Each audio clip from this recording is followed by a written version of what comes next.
This is WFYI News Now. It's April 25th, and I'm Abriana Herron. On today's show, the Indiana Pacers inch closer to the second round of the playoffs after Tuesday night's win. The former CEO of an Indy school settles a federal lawsuit with his old employer. And leaders of Indianapolis's Jewish community release an annual report of anti-Semitic incidents. The total is the highest number on record since ADL began tracking anti-Semitic incidents 46 years ago. Those stories coming up, but first. Over 1,000 volunteers will roll up their sleeves and get to work across central Indiana today. About 80 nonprofits will work with volunteers on a variety of projects under the banner of Go All In Day, coordinated by the United Way of Central Indiana. Margaret Matre from United Way says the projects are chosen based on need. Nonprofits across the region work every day to help people in the community, no matter what. And so this is our chance to help the nonprofits with what they need. This is the 5th annual Go All In Day. This year's projects range from cleaning out the barn of a horse therapy organization in Sheridan, to beautifying downtown Indianapolis, to helping paint the Wellspring Center in Martinsville. The Indiana Pacers are another win closer to moving on to the second round of playoffs. The Pacers defeated the Milwaukee Bucks 123-115 in Game 2 Tuesday night at Gainbridge Fieldhouse. Head coach Rick Carlisle says it was a tough game, but the team was able to survive with the support of the fans. I've been in here for the finals games in 2000 and a lot of conference finals games, and it's never been louder than it was tonight. So a big thank you to our fans, because that really helps us. The Pacers won against the Bucks in the first playoff game last Saturday. They will have to win 2 more games to move on to the next round. The teams will now play 2 games in Wisconsin. The next one is Friday at 8 p.m. The former leader of an Indianapolis school has settled a federal lawsuit with his old employer.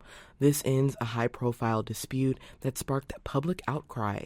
WFYI's Sydney Dauphiné has more. The former CEO of Edison School of the Arts has reached a $269,000 judgment in his favor after suing the school for defamation and discrimination.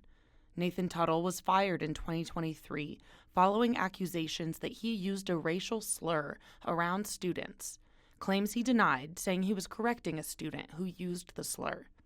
Tuttle's lawsuit argued he was denied due process and targeted with homophobic harassment. Last week, both sides finalized the agreement in federal court. In a statement, Tuttle said the outcome offers a meaningful sense of validation and accountability. Tuttle now leads a charter school in the Indianapolis public school system. I'm Sydney Dauphiné. And for our final story today, leaders of the Indianapolis Jewish community gathered at the Jewish Community Center Tuesday to release an annual analysis of anti-Semitic incidents. WFYI's Zach Castle reports on a sharp increase. Incidents of hatred against Jewish people in Indiana have increased around 745% since 2020. Over a third of statewide incidents occurred in the Indianapolis area. These included bomb threats, swatting, and anti-Semitic activity at protests against the Israel-Hamas war in Gaza. The total is the highest number on record since ADL began tracking anti-Semitic incidents 46 years ago. That's David Goldenberg, Regional Director of the Anti-Defamation League's Midwest office. From 2023 to 2024, incidents increased from 59 to 142.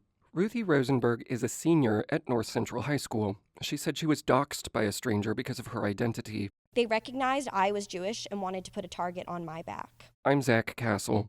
For the first time, the majority of incidents, 60%, were related to protests that went beyond criticism of Israel, the ADL said. That's all for today's episode of WFYI News Now.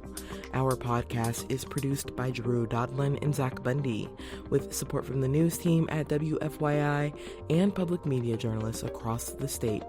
Our news director is Sarah Neal-Estes. Kendall Antron produced our music, and I'm your host, Abriana Herron. If you like today's episode, remember to subscribe and share, and follow WFYI on Instagram, TikTok, Facebook, and YouTube to check in on our newsroom throughout the day. Thanks for listening. We'll be back tomorrow.